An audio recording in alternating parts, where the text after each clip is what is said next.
Hey, Zev here, and today we're going to go over how to record live bass with outboard gear and plugins. I'm going to use outboard gear to record this bass because I have access to it, but I use the same kind of plugin chain. So we're going to go over why I do what I do and how to get a good tone for your bass recording. So today we're going to show you some recording techniques. I luckily have some outboard gear that I'm using. We're going to show you in a second, and I have two Neve channels set up, one without EQ and one with EQ, and we're doing identical settings on them. So we have the bass plugged into just the preamp, and I'm going to record a test to show you over this tube break here. We recorded some drum breaks with Oasis Library, and links in the bio for that, but here's our tube breaks.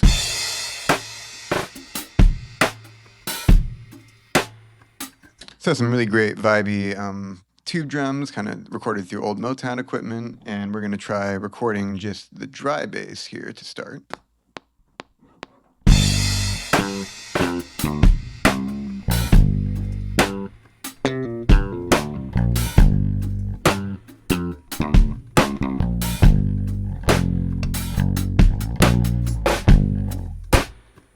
So we can see here that our bass is pretty peaky. One of the things with recording bass is as you're playing, depending on the person, we're really leaning into it. Maybe you're playing some reggae style, so it might be a little more mellow, but the way I play personally, I really dig into it.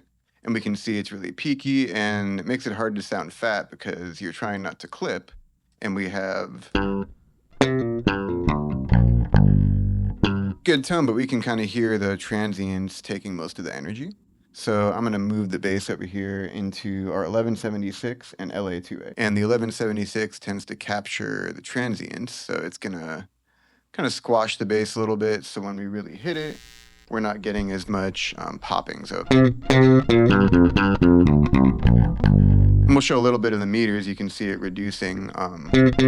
So that's going to catch some of our peaks, and then the LA2A just gently does some catching, but it largely is doing our gain makeup here. So we're going to record, and what's interesting to me, you can see the difference like pretty starkly just visually, even in the waveforms. So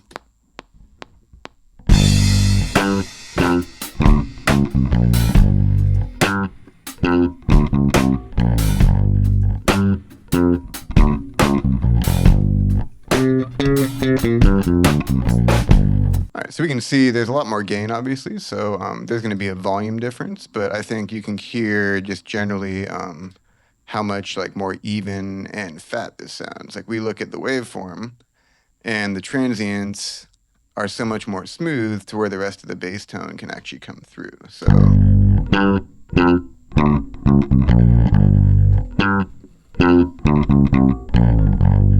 I'm going to go back and forth kind of solo both of them. So this is without the compression.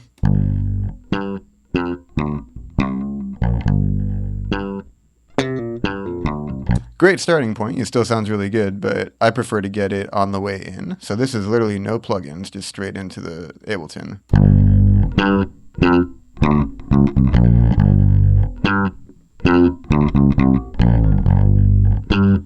Now, aside from the sloppy bass playing, we can hear this is way, way better. Obviously, you can look how much more even it is. I would do a similar channel if I was going to do that to this bass here. So one cool thing we can look at is if we go 1176, and I really like the UA plugins, we're just going to use those. So this is similar to the one we're using, the Blackface 76. And then we're going to go the LA2A. For the LA2A, a lot of people don't know this is kind of reversed. So you increase the attack, it actually goes faster. So as you turn this knob up, it's a faster attack. And then the release, I'm doing pretty quick. I got pretty similar settings, driving it kind of here.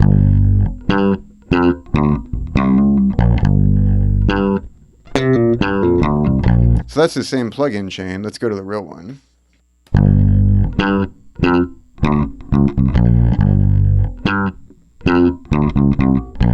So they sound really similar. Here's the plugins. I think there's a little something I miss with like the saturation of the real hardware and kind of opens stuff up, having the EQ. This also isn't fair. We're not using the EQ for the the non-plugin tracks. I have a little bit of neat VQ going here, just kind of boosting the mids. But again, that's easier for me to just get it done in this. And without any plugins, we get that. And with our track.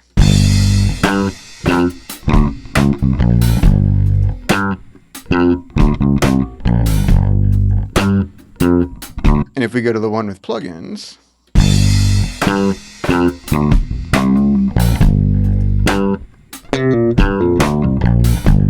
just to my ears, that actually sounds like a little more forward in a strange way with the plugins. So depending on what I use, I'm not sold on having to use hardware. I think it's great. I really like getting the lack of latency and being able to just actually hear what it's going to sound like, with the compression and everything. But I wouldn't be upset using the UA plugins. They're really great. But it's more about the technique here of using a fast compressor like an 1176 into the opto, which is going to kind of grab your transients a little less. And I think this visual is just such a great illustration of that. We can even just look at a single note here, and this transient, pretending that I played it on time, we can move it over here. This transient is so much more of the energy of the note, so we lose the ability to get a fat bass tone. Whereas this one, we're getting the compression helping us bring out everything else. And one thing we can notice a little bit with the way these waveforms are is what everyone talks about analog. One of the things that can be desirable or not is that it introduces a lot more phasing and artifacts. We can see these waveforms are not fully even with each other. So I think one of the things, if that works well and it's going to give you more harmonic content, that's a great thing to have. So we have... So if you're hearing in headphones, there is like a little more distortion, high-end harmonic content. These guys are a little more clean.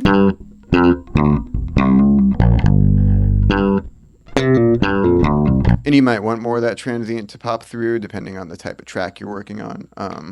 But I think for me, the big benefit of the analog stuff, once you start stacking it, is these transients are a little more controlled with each other. And especially we hear it with something that's been recorded on vintage analog stuff like the drums, and everything just kind of starts fitting together.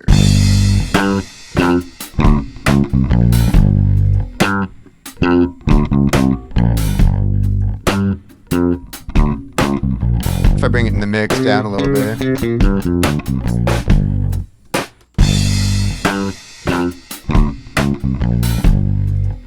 Thank you guys for checking out some bass recording techniques today. I enjoyed showing you my gear and how I like to do stuff. If you want help with recording, either locally in Los Angeles or some mixing, link is in the bio, and feel free to reach out or comment.